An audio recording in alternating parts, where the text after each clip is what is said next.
جو اتارا گیا اس کی پیروی کرو، کسی اور چیز کی پیروی مت کرو۔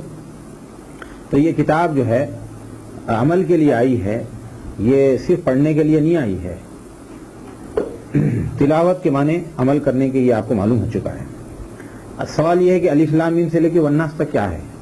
اس میں آیا ہے کہ چور کا ہاتھ کاٹو، والسارق والسارقۃ فاقطعوا ایدیہم، اور ہم عمل نہیں کرتے، صرف پڑھ لیتے ہیں۔ اس میں آتا ہے کہ سود حرام ہے اور ہم سے ثواب کے لیے پڑھتے ہیں، غور و فکر نہیں کرتے اس کے اوپر۔ اس میں آیا ہے کہ پردہ کرو اور ہم اس پر توجہ نہیں دیتے ہیں۔ اس میں آیا ہے کہ نگاہوں کو نیچے رکھو اور ہم اس کی فکر نہیں کرتے ہیں۔ اس میں آیا ہے کہ اپنے بچوں کو، بیوی بچوں کو، اپنے حلال کو نماز کی تاکید کرو، ہم پڑھ لیتے ہیں ثواب کے لیے، قرآن غور و فکر نہیں کرتے ہیں۔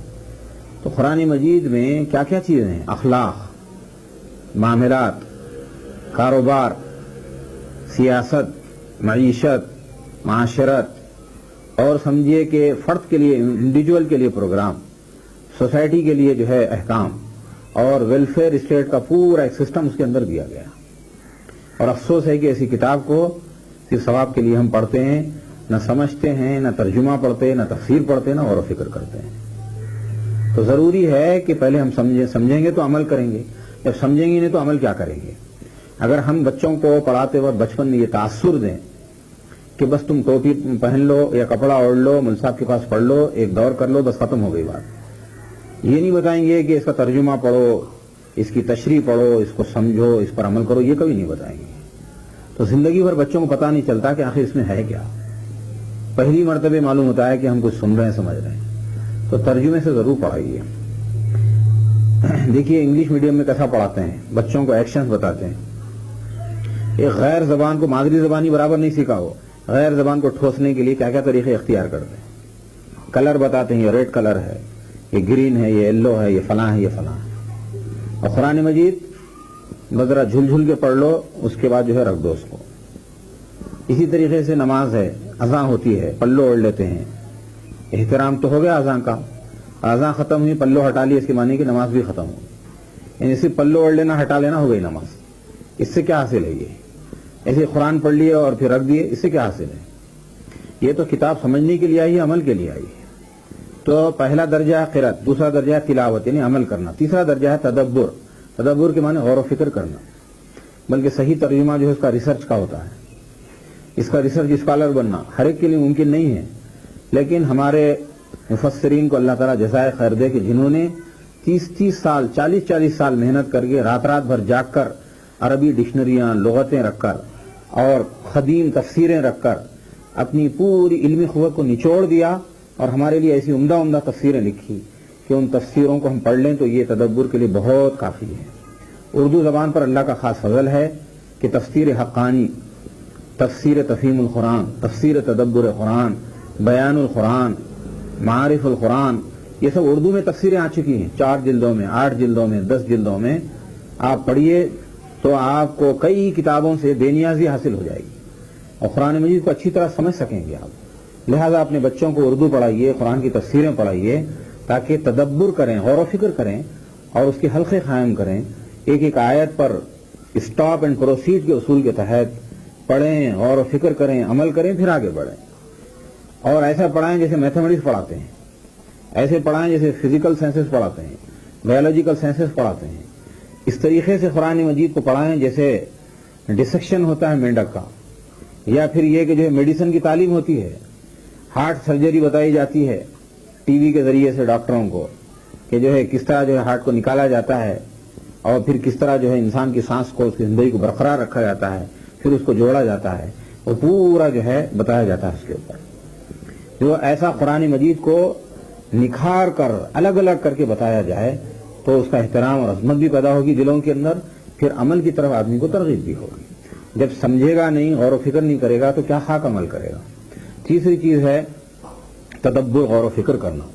عالموں کے لیے غور و فکر یہ ہے کہ وہ بڑی بڑی تفسیریں پڑھیں، رات بھر غور و فکر کریں اور قدیم جو عربی تفسیریں ہیں وہ ریفر کریں اور اللہ سے دعا کریں، مسلسل مطالعہ کریں، غور و فکر کریں، برسا برس۔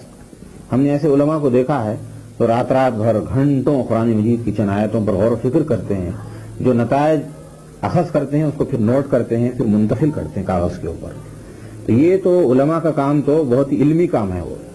ہمارے لیے اتنا کافی ہے عام لوگوں کے لیے کہ جیسے میگزین پڑھتے ہیں، جیسے اخبار پڑھتے ہیں، جیسے ٹیلی گرام آتا ہے کسی کا، تو ایک زمانے میں انگریزی نہیں آتی تھی لوگوں کو، تو ٹیلی گرام اگر انگلش میں آتا تو کئی کئی میل دور جا کے سمجھنے کی کوشش کرتے تھے کہ بھئی کیا لکھا ہوا ہے۔ ہمارے زمانے کے ایک بہت بڑے علامہ گزرے ہیں، ہندوستان کے بہت مشہور علامہ شبلی نعمانی، بہت بڑے علامہ، انہوں نے لکھا ہے کہ میں نے انگریزی نہیں سیکھی تو اس کا نقصان کیا ہوا۔ رات کے 2 بجے ٹیلی گرام آیا کسی کا ان کے پاس، تو انگریزی نہیں آتی تھی، تو پڑھانے کے لیے رات کے 2 بجے جا کے کسی کو اٹھایا کہ بھئی کیا لکھا ہے اس میں، تو ان کو حیرت ہوئی کہ انہوں نے بتایا اس کا ترجمہ کر کے کہ لکھا ہوا ہے کہ آپ نے جو تحفے فلاں کو بھیجے تھے وہ پہنچ گئے۔ اس کے لیے اتنا پریشان ہونا پڑا، یعنی یہ نہیں معلوم ہو سکا کہ اس کے اندر ہے کیا آخر۔ تو وہ پریشان تھے کہ بھئی کیا لکھا ہوا، اس پریشانی کو دور کرنے کے لیے رات کے 2 بجے وہ دوستوں کے پاس جا کے اس کے مطلب سمجھنے کی کوشش کی انہوں نے۔ یہ قرآن مجید جو دوزخ کی بات بتا رہا ہے، جنت کی بات بتا رہا ہے، موت کی بات بتا رہا ہے، کامیابی ناکامی کی، اس کے لیے ہم کو فکر ہی نہیں ہو رہی ہے کہ اس کو سمجھیں یہ کیسا ٹیلی گرام ہے۔ حدیث میں آتا ہے اللہ تعالیٰ شکایت کرتے ہیں کہ بندے معمولی خط آتا ہے تو جو ہے تو توجہ دیتا ہے، میں نے تیرے نام ایک خط بھیجا قرآن کی شکل میں تو غور و فکر نہیں کرتا ہے۔ بدنصیبی ہے، محروم القسمتی ہے کہ ہم نہ ترجمے سے پڑھتے، نہ ماحول ایسا پیدا کرتے کہ بچوں کو قرآن ترجمے سے پڑھنے کا شوق پیدا ہو۔ اسی لیے ہم نے ہفتے میں ایک مرتبہ باغ امہ میں ایک ایک لفظ کا ترجمہ، ایک ایک آیت بتا رہے ہیں کہ کم سے کم ہفتے میں ایک آیت سمجھنے کی کوشش تو کرو۔ ہفتے میں ایک آیت بھی نہیں پڑھ سکتے ہم لوگ، سمجھنے کی کوشش نہیں کر سکتے ہیں، اور جن کو اردو نہیں آتی وہ انگلش میں سمجھیں۔ ہر زبان میں قرآن کے ترجمے ہو چکے ہیں، تفسیریں بہتر سے بہتر آ رہی ہیں۔ تو یہ عام لوگوں کے لیے اتنا تدبر کافی ہے کہ حلقے قائم کریں اور کیسٹوں کے ذریعے، ویڈیو کے ذریعے فائدہ اٹھائیں اور تفسیریں پڑھیں، پھر ایک ایسا حلقہ قائم کریں کہ گھر میں ماں یا باپ جو ہے بچوں کو تفسیر پڑھ کر کے اس کا مطلب بتائیں، تو انشاءاللہ تعالی ہم قرآن کا حق ادا کرنے کی کوشش کر سکیں گے۔ چوتھی بات یہ ہے کہ قرآن کی تبلیغ کریں۔ 3 باتیں تو ہو گئی کہ خیرات، دوسری بات تلاوت، اور تیسرے تدبر، غور و فکر۔ چوتھی چیز کیا ہے؟ تبلیغ۔ تبلیغ کا مطلب یہ ہے کہ جب ہم اس کو پڑھیں گے، سمجھیں گے، عمل کریں گے تو پھر اس کو دوسروں تک پہنچانا ہمارا دینی فریضہ ہے۔ یہ کوئی دلچسپی کا کام نہیں ہے، تفریح کا کام نہیں ہے، عالموں کا کام نہیں ہے، جماعتوں کا کام نہیں ہے، بلکہ ہر ایک کا یہ فریضہ ہے کہ وہ قرآن مجید کو پڑھے، سمجھے، غور و فکر کرے، عمل کرے، اور جو چیز اپنے پاس اچھی محسوس کرتا ہے اس کو دوسروں تک پہنچائے۔ قرآن مجید کے پڑھنے والے مسلمان ڈاکٹر کی حیثیت رکھتے ہیں، روحانی ڈاکٹر۔ ان کے پاس دوا ہے، تقسیم کریں۔ ان کے پاس علم ہے، لوگوں کو بتائیں کہ تم پرہیز کرو اور یہ دوا استعمال کرو۔ چنانچہ اسی بنیاد پر قیامت کے دن مسلمانوں سے رپورٹ لی جائے گی۔ وَإِنَّهُ لَذِكْرٌ لَكَ وَلِقَوْمِكَ وَسَوْفَ تُسْأَلُونَ، فرمایا کہ یہ ذکر ہے، نصیحت ہے، قرآن نصیحت نامہ، ہدایت نامہ ہے محمد صلی اللہ علیہ وسلم، یہ آپ کے لیے، آپ کی قوم کے لیے، اور قیامت کے دن پوچھا جائے گا کہ تم نے اس کا کیا حق ادا کیا ہے۔ ہر مسلمان کے لیے لازم ہے کہ وہ قرآن مجید کی تبلیغ کے لیے فکر مند ہو جائے، تیلگو زبان میں، انگلش میں، اور تمام سمجھے کہ لوکل لینگویجز میں، انٹرنیشنل لینگویجز میں قرآن مجید کے مطالب کو منتقل کرے اور دنیا تک پہنچائے۔ بائبل اگرچہ کہ ہمارے لحاظ سے محرف ہے، تحریف شدہ ہے، یعنی اس میں کئی چینجز آ چکے ہیں، اس کے باوجود جو ہے 1000 سے زیادہ جو ہے لینگویجز میں اس کا ترجمہ ہوا ہے۔ اتنی محنت وہ غلط کام کے لیے کر رہے ہیں اور ہم لوگ صحیح کام کے لیے نہیں کرتے ہیں۔ اس کے لیے پیسہ نہیں نکال سکتے، ہفتے میں 1 گھنٹے کا ٹائم نہیں نکال سکتے، اس کے لیے گھر میں اجتماع نہیں کر سکتے ہیں، اور اس کے لیے اتنی بھی دلچسپی نہیں جتنا کہ جو ہے اخباروں کے لیے، میگزینز کے لیے، پکچر کے لیے، دعوتوں کے لیے، تفریح کے لیے کرتے ہیں۔ تو اللہ کے پاس آخر ہم کیا جواب دیں گے؟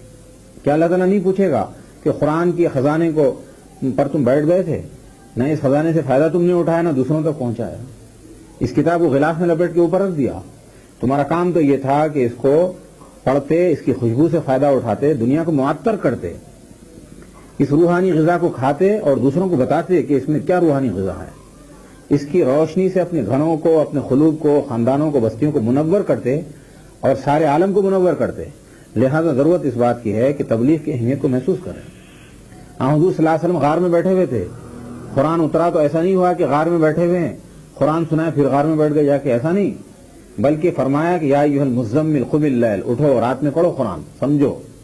یا ایھا المدثر، اے چادر میں لپیٹنے والے اٹھو، صلی اللہ علیہ وسلم، قم، اٹھو، نکلو باہر، قم، کھڑے ہو جاؤ، فانذر، لوگوں کو ڈراؤ، وربک فکبر، اللہ کی بڑائی بیان کرو۔ چنانچہ 23 سال تک آہستہ آہستہ قرآن اترا اور ایک انقلاب عظیم آپ نے برپا کیا، لوگوں کو اندر سے بدلا، باہر سے بدلا، اور قرآن کے ذریعے سارا انقلاب برپا کیا آپ نے۔ صرف قرآن نے انقلاب برپا کیا ان کے اندر۔ علامہ اقبال کہتے ہیں کہ وہ جرمن گئے اور انگلینڈ گئے، کہاں کہاں نہیں گئے، دنیا کے قابل ترین انسانوں میں ان کا شمار تھا، تو رات میں مشغلہ تھا، تہجد کبھی چھوٹ ہی نہیں سکتی تھی، نہ چھوٹے مجھ سے لندن میں بھی آداب سحر خیزی اور تہجد گزاری لندن میں بھی نہیں چھوڑا، کڑک جاڑے میں۔ اور ایک نوکر کو رکھا انہوں نے کہ وہ قرآن پڑھتے پڑھتے روتے روتے قرآن جو بھیگ جاتی تھی، اس نوکر کا کام تھا کہ دھوپ میں سکھا کر لائے۔ یہ رونا پلانا، قرآن کی یہ اثر پذیری ان کے اندر کیسے پیدا ہوئی؟ اور ان کے اشعار میں جو خوبی آپ دیکھ رہے ہیں وہ قرآن ہی کا ترجمہ، قرآن ہی کا طفیل ہے۔ اقبال کہتے ہیں فاش گویم آنچے در دل مزمرس، یہ کتابیں نہیں چیزیں دیگرس۔ میں دل کی بات تم سے کہتا ہوں کہ یہ کتاب نہیں، یہ تو کچھ اور ہی چیز ہے۔ چون بجاں در رخ جہاں دیگر شود، جب یہ جان میں اترتی ہے تو جان بدل جاتی ہے۔ جہاں چوں دیگر شو جہاں دیگر شود، جب اندر سے جان بدلتی ہے تو آدمی باہر کے جہان کو بدل کر رکھ دیتا ہے۔ یہ کتابیں نیز چیزیں دیگر، یہ کتاب نہیں ہے تو بہت انقلابی چیز ہے، ایک ریولوشنری بک ہے، یہ ریولوشنری اسکرپٹ ہے، یہ انقلابی کتاب ہے۔ لوگ جب پڑھیں گے، عمل کریں گے تو انقلاب عظیم برپا ہوگا۔ تو صحابہ کو اندر سے باہر سے اسی کتاب نے بدلا۔ وہ لوگ جو لڑکیوں کو زندہ دفن کرتے تھے، قدر و قیمت نہیں کرتے تھے، اور جن کے پاس جو ہے اخلاق نام کی چیز نہیں تھی، جو برہنہ عبادت طواف کرتے تھے، عبادت کرتے تھے، انتہائی سنگدل بے رحم قسم کے انسان، زندگی کے کسی بھی شعبے میں آپ دیکھیے تو ان کے اندر آپ کو بد اخلاقی، بے حیائی، اخلاق سوزی ملے گی۔ لیکن یہ کتاب جب آئی ان کے اندر تو پاکیزہ اخلاق ہو گئے، مضبوط کیریکٹر بنا، اور پھر اتنے صالح اور مصلح بنے کہ صحابہ کرام 50 سال میں اس کتاب کو لے کر پھیلے، آدھی دنیا کو فتح کیا اور اسلام کا جھنڈا جو ہے قائم کر دیا۔ یہ انقلاب صرف اس قرآن مجید کی وجہ سے آئے۔ 4 باتیں پھر سنیے۔ قرآن مجید کی قرأت یعنی اس کو پڑھنا، ریڈنگ ریسیٹیشن، تلاوت اس کو فالو کرنا، تدبر غور و فکر کرنا۔ چوتھی چیز ہے اس کی تبلیغ کرنا، پریچ کرنا، پراپیگیٹ کرنا، پھیلانا اس کو۔ یہ 4 حقوق ہر مسلمان مرد و عورت پر لازم ہے۔ ہم یہ سمجھتے ہیں کہ ہمارے نانی ماں، دادی ماں، ابا صرف رمضان میں پڑھتے ہیں، رمضان میں پڑھنے کی کتاب ہے، وہ بھی غنیمت ہے۔ بعض تو مرنے کے بعد پڑھتے ہیں، اور کس طرح پڑھتے ہیں؟ مسجد میں آتے ہیں انگلش میڈیم کے بچے تو قرآن مجید کو پیچھے سے کھولتے ہیں، ادھر انگلش کتاب جیسا کھولتے ہیں۔ اب وہ بچے کیا پڑھیں گے پیچھے سے؟ سوچنے کا مقام ہے یہ۔ رائٹ ہینڈ سائڈ سے کھولنا چاہیے، لیفٹ ہینڈ سائڈ سے، تو پڑھیں گے کیا بچے؟ وہ پڑھنا تو آتا ہی نہیں ان کو۔ والد کے جنازے کے لیے تشریف لائیں، جنازے کی نماز پڑھنا نہیں آتا، قبر پہ گئے ہیں، قبر پہ دعا پڑھنا نہیں آتا، قرآن کھولے ہوئے ہیں اور لیفٹ ہینڈ سائڈ کی طرف سے پڑھنا چاہ رہے ہیں، اس کا حاصل کیا ہے؟ ابھی ایک بہت بڑے ڈاکٹر بتا رہے تھے کہ مدینہ طیبہ میں مسجد نبوی میں انہوں نے، ان کی بیوی نے دیکھا، بیوی نے بتایا ان کو کہ ایک جو ہے ایجوکیٹڈ اور بڑے گھرانے کی عورت جو ہے قرآن مجید ہاتھ میں مسجد نبوی میں لے کے بیٹھی ہوئی اور رو رہی ہے، اور ایسا رو رہی ہے کہ لوگ ایسا محسوس کر رہے ہیں کہ یہ قرآن کی وجہ سے تو اتنا رونا نہیں آتا، کوئی اور وجہ ہوگی۔ چنانچہ ڈاکٹر صاحب کی بیوی نے پوچھا کہ وہ نزدیک جا کر کہ کیا بات ہے، اتنا کیوں رو رہی ہیں، کیا بات ہے؟ تو کہنے لگی کہ قرآن کی توفیق اب مجھے ملی ہے پڑھنے کے لیے، اب تک میرے ماں باپ نے نہیں بتایا کہ یہ کتاب کے پڑھنے کا طریقہ کیا ہے۔ میں پڑھنا چاہ رہی ہوں مسجد نبوی مدینے میں آ کر، لیکن پڑھنے کی صلاحیت میرے اندر نہیں ہے، اس پہ رو رہی ہوں کہ میرے ماں باپ نے مجھے محروم رکھا ہے۔ تو اندازہ لگائیے کہ کتنی تڑپ محسوس ہو رہی ہے، آج اس کے نقصان کو محسوس کیا جا رہا ہے۔ اخلاقی تعلیم پہلے غیر مسلموں کو مدرسے میں پڑھائی جاتی تھی، ان کے لیے اخلاقیات، ایتھکس، اور مسلمانوں کے لیے جو ہے قرآن و دینیات کی مدرسوں میں، قرآن و دینیات مدرسوں سے نکال دیا گیا، اخلاقیات غیر مسلموں کے لیے نکال دی گئی۔ اب نتیجہ کیا ہوا کہ نوجوان نسل کس مقام پر پہنچی گئی؟ کو ایجوکیشن، بے پردگی، مخلوط تعلیم، سیکولر ایجوکیشن، اس کے نتائج کیا نکل رہے ہیں دیکھیے۔ اب جب تباہی سامنے آ رہی ہے تو اب احساس ہو رہا ہے کہ اردو پڑھاؤ، دینیات پڑھاؤ، قرآن پڑھاؤ، اخلاقیات پڑھاؤ وغیرہ وغیرہ۔ تو بہرحال یہ چیز ہے ضروری، اس کا احساس دلانے کے لیے میں نے یہ باتیں بیان کی ہیں۔ اب ایک اور عنوان میں لیتا ہوں کہ یہ 4 حقوق میں سے ہم کون سے حقوق ادا کر رہے ہیں، اور قرآن کے ساتھ عملاً ہمارا کیا تعلق ہے۔ میں آپ سے عرض کروں کہ بعض لوگ صرف رمضان میں پڑھتے ہیں ثواب کی خاطر، اور بعض لوگ صرف شب قدر میں پڑھتے ہیں، بعض لوگ کیا کرتے ہیں کہ روزانہ تراویح کون پڑھیں, ایک رات میں فلاں جگہ مسجد میں قرآن ختم ہوتا ہے, ایک رات میں سن لو بس کافی ہے. بعض لوگوں نے یہ سوچا کہ یہ جو ہے زندگی میں پڑھنے کی کتاب نہیں ہے, جب مر جائیں تو مرنے کے بعد ختم قرآن کے نام سے لوگ جمع ہوں, ایک ایک پارہ پڑھ لیں اور چلے جائیں. یہ بھی کافی نہیں ہے. یہ بعض لوگوں نے کہا کہ بھئی اس کی قرأت پڑھ لو, اچھے قاری بنو, بس کافی ہے, نہ اس پر عمل کرو نہ اسی تبلیغ کرو. بعض لوگوں نے کہا کہ حافظ بن گئے بہت کافی ہے ہمارے لیے, نہ ہم کو انگلش پڑھنا ہے, نہ سائنس پڑھنا ہے, نہ مسٹر بننا ہے, حافظ بن گئے یہی بہت کافی ہے ہمارے لیے. یہ بھی کافی نہیں ہے. بعض لوگ عالم بن گئے, فاضل بن گئے, ڈگری لے لی, عربی آ گئی, لیکن ان میں سے بھی بہت سے ہیں کہ جو عمل نہیں کرتے ہیں. اور بعضوں نے کہا کہ قرأت کا کمپٹیشن ہونا چاہیے, انعامات دینا چاہیے اچھے اچھے, فرسٹ پرائز والے کو اتنا انعام, سیکنڈ پرائز والے کو اتنا. اس کا حاصل کیا ہے اس کا؟ چنانچہ ملیشیا میں مجھے بھی اتفاق ہوا جانے کا, تو وہاں تو انٹرنیشنل لیول پر جو ہے قرآن کمپٹیشن ہوتا ہے, بڑے بڑے قراء آتے ہیں, لڑکیاں بھی آتی ہیں, لڑکے بھی آتے ہیں, ایک تماشا ہوتا ہے وہاں. تو وہاں جو ہے یہ ہوتا ہے کہ تراویح چھوڑ دیتے ہیں, قرآن پڑھتے بڑھ جاتے ہیں, اور جو اچھی آواز سے پڑھتا ہے اس کو داد دیتے ہیں, جو خراب آواز سے پڑھتا ہے اس کو مذاق اڑاتے ہیں. تو قرآن کا ایک شو ہوتا ہے ایک قسم کا کہ ایک بہترین انعام وزیر اعظم دے دیتے ہیں, پرائم منسٹر کے بعد دعوتیں ہوتی ہیں, اور یہ ہوتا ہے اور وہ ہوتا ہے, بس ایک تماشا ہوتا ہے بس. تو یہ کمپٹیشن اس سے حاصل کیا ہے؟ حدیث میں تو قیامت کی علامت بتایا گیا کہ قیامت کے قریب قرآن کو تیر کی طرح درست کریں گے. یعنی کیا مطلب ہے؟ سنوار کے پڑھیں گے, بنا کے پڑھیں گے, باریک باریک جو ہے اس کی خوبیوں کو سمجھے کہ پیش نظر رکھتے ہوئے پڑھیں گے, لمبی لمبی سانس کے ساتھ پڑھیں گے, اچھے اچھے انداز میں پڑھیں گے. ایک وقت آئے گا کہ لوگ پڑھیں گے اس کو, تیر کی طرح قرآن کو درست کریں گے, لیکن حلق سے نیچے بھی قرآن نہیں اترے گا, یعنی عمل نہیں کریں گے اس کے اوپر. چنانچہ خاریوں کے حلقے میں آپ جائیے تو فلاں ایسا پڑھتا, فلاں ایسا پڑھتا, ایک سانس میں اتنا پڑھتا, اور فلاں اچھا پڑھتا, فلاں برا پڑھتا, بس یہی ہے, اور قرآن ان کے حلق کے نیچے بھی نہیں اترتا. یہ تعلقات جو قرآن کے ساتھ ہیں اس میں ایک تعلق یہ بھی ہے کہ بس تعویذ بنا کے رکھ لو, یا وظیفے کے طور پر کون سی آیت پڑھیں, کون سی دعا پڑھیں, یہ پوچھ لو مولویوں سے, مرشدوں سے. یا پھر یہ کہ قرآن کو غلاف میں لپیٹ کے اوپر رکھ دو. تیلنگی اگر پیر میں آ جائے پروانی, انگریزی پیر کے نیچے آ جائے پروانی, لیکن قرآن نہیں آنا. یہ احترام تو بہت اچھا ہے, لیکن تیلگو کے لیے 200 روپے, انگلش کے لیے 300 روپے, میتھمیٹکس کے لیے 500 روپے, سائنس کے لیے 1000 روپے کا ٹیوشن, اور قرآن مجید کے لیے 10 روپے 5 روپے. یہ ناقدری ہے. احترام کے اعتبار سے دیکھو تو سر کے اوپر رکھیں, اور بخور ایک عالم دین کے اتنی اوپر رکھیں کہ ہاتھ بھی نہیں جانا, تاکہ پڑھنے کی نوبت نہ آئے. اور قرآن سے ہم زبان حال سے یہ کہتے ہیں کہ اے قرآن تو بڑا قابل احترام, بڑی عظمت والا, تو نیچے نہ اتر جب تک کہ ہم گڑے میں نہ اتر جائیں.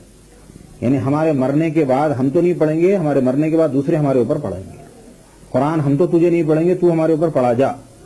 یہ بالکل غلط رویہ ہے قرآن کے ساتھ. احساس دلانے کے لیے باتیں عرض کر رہا ہوں میں. تو اب دیکھیے 4 حقوق میں سے کیا حق ادا کر رہے ہیں؟